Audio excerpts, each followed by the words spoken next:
të gjithë besoj e din, e mbajnë mend që ne jemi sulmuar egërsisht nga Irani në një përpjekje për të na fshirë komplet gjithçka që kemi ndërtuar në këto 10 vjet.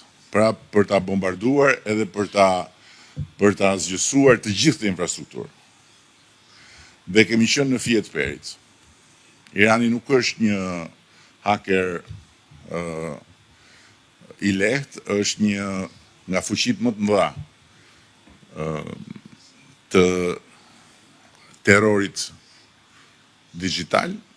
E kemi zbrapsur sulmin pa dëme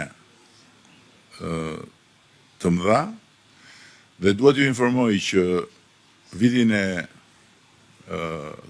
kaluar kemi pasur 42 sulme serioze.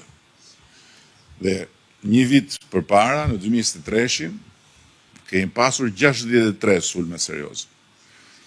Ju nuk dini asgjë për këto, askush nuk di asgjë për këto, për një arsye shumë thjeshtë, se sulmet që zbrapsen nuk bëjnë lajm. Mund ta themi me plot gojë që kemi një nga fuqitë mbrojtëse kibernetike më të avancuarat në Europë.